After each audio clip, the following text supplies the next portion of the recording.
Hey guys, I'm at Lake Dory near Eganville in the Ottawa Valley. I'm obviously here visiting with Charlotte's family. I thought I'd take a few minutes to talk about one of the many quirks of shooting on the Sony a65.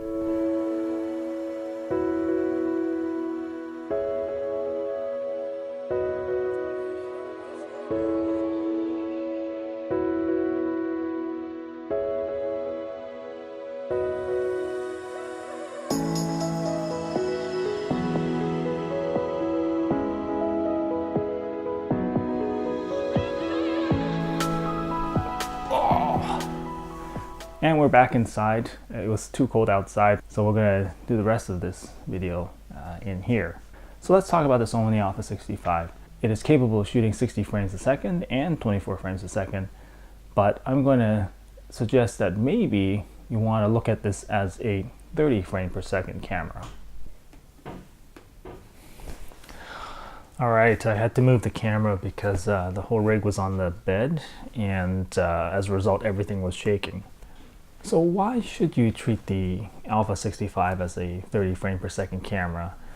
Well, one of the reasons is that if you shoot at 24 frames a second, the rolling shutter is just absolutely atrocious. And for an amateur filmmaker like me, that's very difficult, if not impossible, to correct in post-production. The cat's in here right now and she's eating.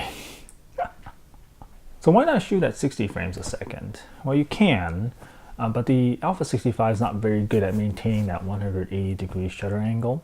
So instead of defaulting to 1/120ths of a second, it would actually prefer to decrease the shutter speed to 1/60th of a second in order to minimize the ISO, which is nice because you're minimizing ISO noise, but it's also not great for motion blur.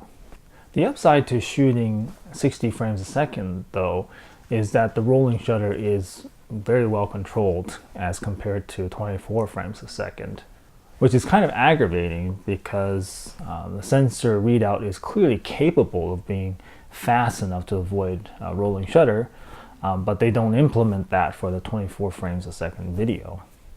So what I propose is that you shoot at 60 frames per second, but then conform it to a 30 frame per second timeline.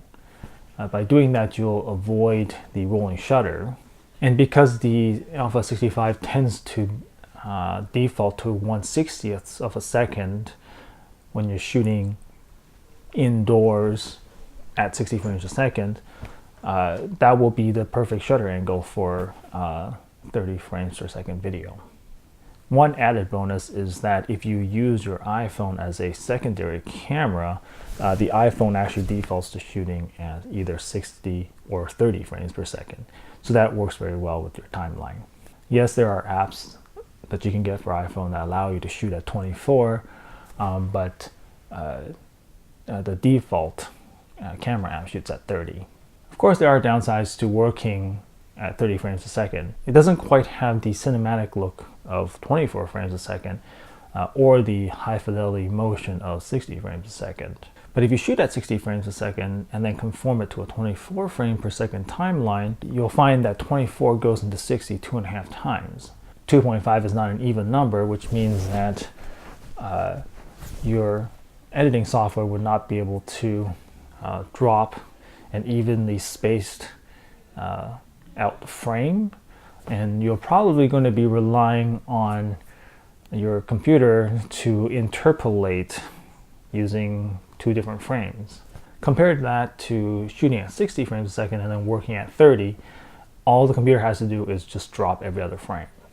So while working at 30 frames a second is not ideal, you are potentially maximizing your image quality by not relying on the computer to do any interpolation. Hopefully you'll find that trade-off to be worth it.